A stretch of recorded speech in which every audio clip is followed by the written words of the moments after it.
শীতের হাত থেকে অসহায় দুস্থ মানুষদের রেহাই দিতে এগিয়ে এলেন এক স্বেচ্ছাসেবী সংগঠন। বুধবার দুপুর নাগাদ মালদার মানিকচকের মানিকচক গ্রাম পঞ্চায়েতের অন্তর্গত রামনগর এলাকায় কম্বল বিতরণ করা হয়। এই দিন উপস্থিত ছিলেন বিশিষ্ট আইনজীবী অভিজিৎ মিশ্র সহ স্বেচ্ছাসেবী সংগঠনের সদস্য এবং সদস্যরা। এই দিন রামনগর এলাকায় প্রায় কয়েকশো দুস্থ মানুষদের হাতে কম্বল তুলে দেওয়া হয়। এই শীতে কম্বল পেয়ে খুশি সাধারণ মানুষেরা। আগামী দিনেও দুস্থদের পাশে থেকে কাজ করে যাবেন এমনটাই জানা গেছে।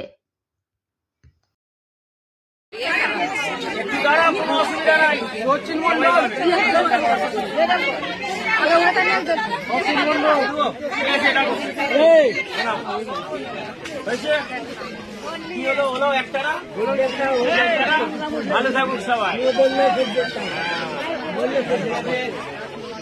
রাধিকা মন্ডল দেবা স্বামী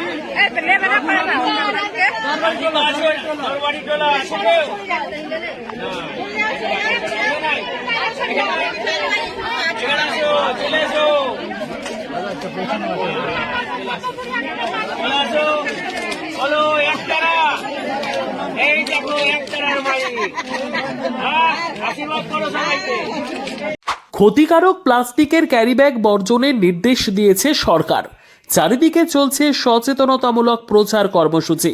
রায়গঞ্জেও তার ব্যতিক্রম নেই। ক্ষতিকারক প্লাস্টিক পরিবেশকে চরমভাবে দূষিত করছে। এর থেকে নিস্তার চাই। তাহলে উপায় কি? চিন্তা নেই, রায়গঞ্জে চলে এসেছে বিকল্প ব্যবস্থা। সবার জন্য সুখবর। পশ্চিমবঙ্গ সরকারের অনুমোদনে আগামী সপ্তাহ থেকেই শহরে তৈরি হতে চলেছে পরিবেশ বান্ধব দূষণমুক্ত বিভিন্ন ধরনের বায়ো ক্যারিব্যাগ, যা অবশ্যই পচনশীল। একেবারে সুলভে পেয়ে যাবেন আপনারা। আগ্রহী বিক্রেতা ও ডিলারশিপের জন্য অতি সত্বর যোগাযোগ করুন আমাদের সাথে।